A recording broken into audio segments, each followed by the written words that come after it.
سلام بچه‌ها، من محسن هستم و در خدمتتون هستیم با ویدیوهای 0 تا 100 مهاجرت پزشکان به آلمان. و توی این ویدیو قصد داشتیم که صحبت‌ها و ویدیوهایی که قبلا ضبط کردیم، مصاحبه‌ای که قبلا داشتیم رو با هم یه جمع‌بندی داشته باشیم. بریم ببینیم.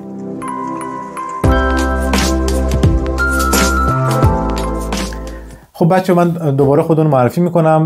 من محسن هستم به همراه شبنم همسرم که الان داره کمکم میکنه برای ضبط این ویدیو.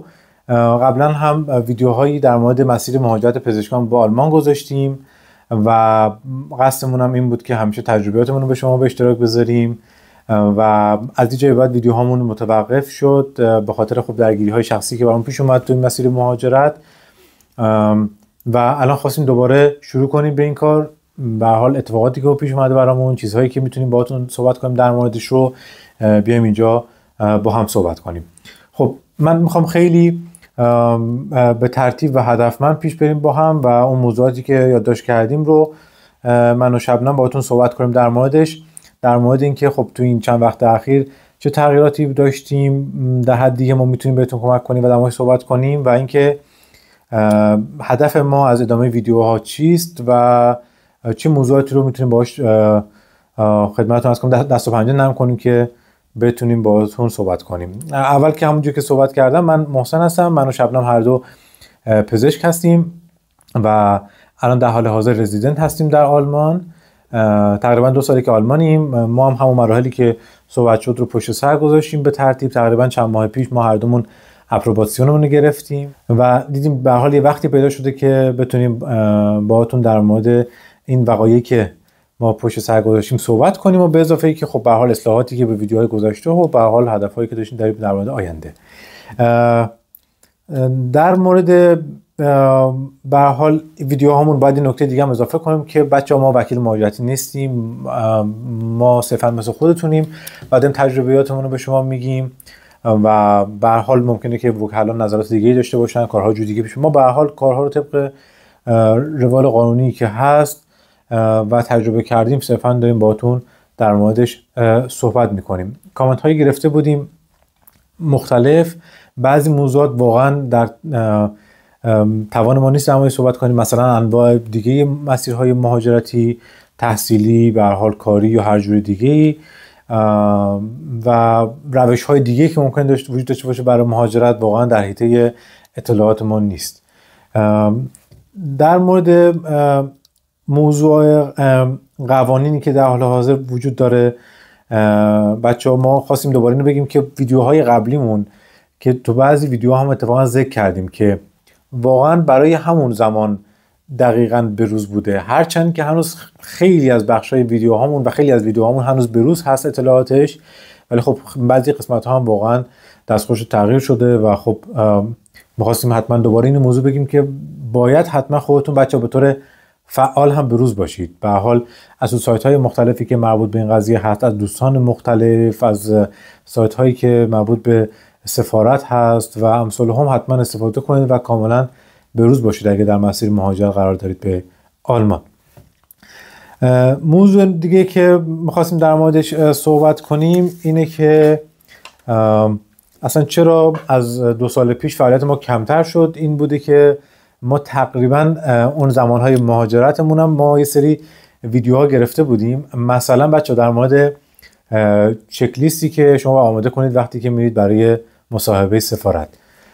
ما این ویدیو کاملا خیلی خوب و خفن گرفتیم، ولی دقیقا همون موقعی که ما ویدیو گرفتیم ما در حین دیگه زمانهایی بود که داشتیم مهاجرت میکردیم و دقیقا همون زمانها کلا قانون عوض شد. نمیدونم سفارت دیگه همین بسته شد، اصلا ویزامتریک دیگه نوبت نمیداد، چک لیست رو عوض کرده بودن و سیستم نوبت‌دهی سفارت عوض شده بود دیگه. بچه‌ها باید کشیک میدادن برای سفارت، برای وقت گرفتن، اصلا یک داستان عجیبی. و دیدیم ما ویدیومون مثلا امروز ضبط کردیم، بعد این تا هفته بعدش تا عرض یه هفته دیدیم که واقعا ویدیومون الان قابل گذاشتن نیست، یعنی به خاطر اینکه اطلاعاتش دیگه به اون بروزی نبود و همین این باعث شد که ما ثبت کردیم. بعد دیگه به هر حال وقتی شما مهاجرت میکنید بچه‌ها تا یه مدتی به هر حال اتفاقات جدید تو زندگی پیش میاد، موضوعات جدیدی پیش میاد، درس خوندن هست، کار کردن هست و قوانینی که هر لحظه تغییر میکرد و دیگه به هر حال تا امروز وقت نشد که ما دوباره برگردیم. خب دیگه به هر حال فرصت پیش اومد که الان بتونیم دوباره با هم دیگه صحبت کنیم و دوباره بتونیم ویدیو ضبط کنیم. در مورد تغییراتی بچه، تغییرات مهمی که توی ویدیوهای قبلی که ما گرفتیم بتونیم در موردش صحبت کنیم، به حال یکی از مهمترین نکاتی که به حال همیشه ما باش سر کار داریم تغییرات سیاسی بوده که خب متعاقب اون ما تعطیلی‌های سفارت رو داشتیم بارها، همونطوری که در حال حاضر هم هر از چنگای درگیر این قضیه هستیم و اینکه ما سیستمان نوبت‌دهی بارها تغییر کرد و واقعیتش الان در حال حاضر ما هیچ کدومون به روز نیستیم که الان دقیقاً بچه‌ها چجوری نوبت میگیرن. در مورد سیستم نوبت‌دهی قبلی ما اتفاقاً فکر کنم آخرین ویدیویی که گذاشتیم مثلا در مورد همین نوبت‌دهی و وقت فوری سفارت بود، ولی الان یکم عوض شده. بچه‌ها باید مثل اینکه کشیک وایسن، نمیدونم ساعت‌های جدیدی نوبت برای نوبت‌دهی باز میشه سفارت.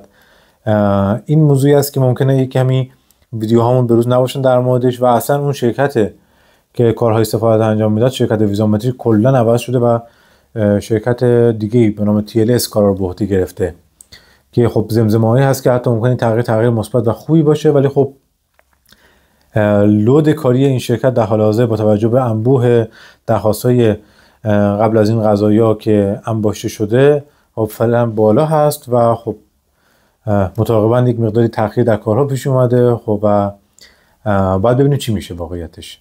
هنوز همه چی جدیده.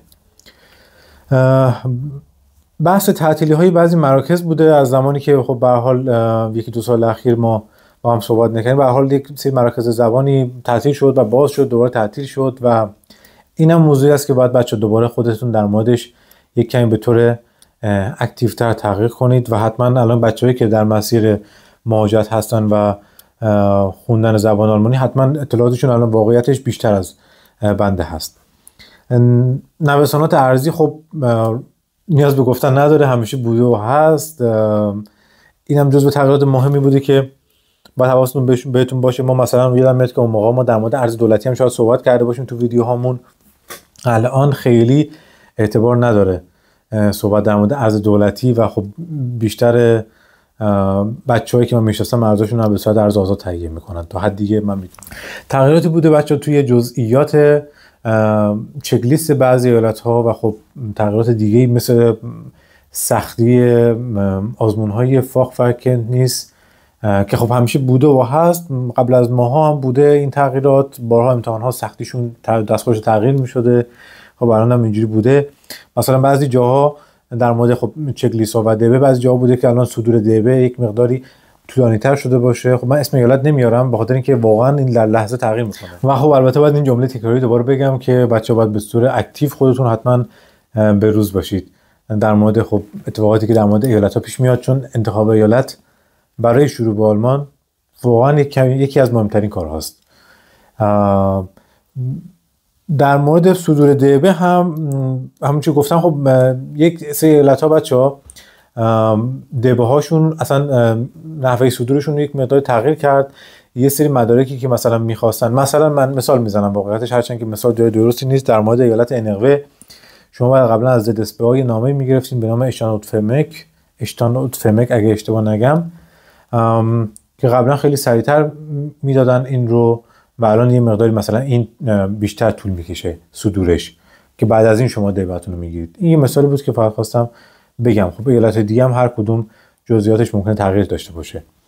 در مورد میزان سختی آزمون فاخ و کنیس هم چیزهایی که شنیدیم اصلا واقعا گفتن بنده حقیر سند و مدرک نیست و حل از اون ممکن تغییر کنه. مثلا در مورد ایالت باین من شنیدم که قبلا فاخش آسان‌تر بوده، الان این صرفا گفته بچه‌هاست، الان میگن این مقداری فاخش سخت‌تر شده. در مورد انقوه سختی امتحان بین دوسلدورف و مونستر واقعا سختی امتحان گفته میشه که درجه سختیش واقعا خیلی فرقه که دوسلدورف یه مقداری به مراتب راحت‌تر از مونستر هست. در مورد ایالت نیدرساکسن همچنان گفته میشه که امتحان فاخش به مراتب امتحان سختیه و در مورد کنیس مونستر هم مثل این که امتحانش شبیه کابوسه، همونجوری که امتحان فاخ نیدرساکسن هست. اینا چیزایی که بود که ما شنیدیم.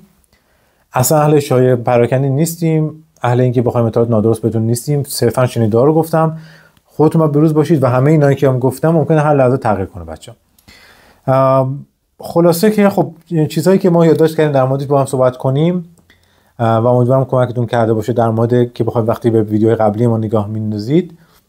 همین چیزا بود و سعی میکنیم که ما اگه خدا بخواد ویدیوهای داشته باشیم. من ببینم چه چیزایی یادداشت کردم، حتما در موردی که ما تجربه امتحان فاخمون و فاخش باخمون رو باتون به اشتراک بذاریم. همچنین به امید خدا در مورد انتقال مدارکمون، ما یه جایی مدارکمون رو از یه ایالت به ایالت دیگه انتقال دادیم، حتما اگه بشه با هم صحبت میکنیم. و همچنین در مورد تجربه‌ای که ما داشتیم از امتحان کنیس و گرفتن پروسه اپروباسیون، در مورد تجربیاتی که اگه از کار کردن در آلمان داشتیم سعی میکنیم با هم صحبت کنیم.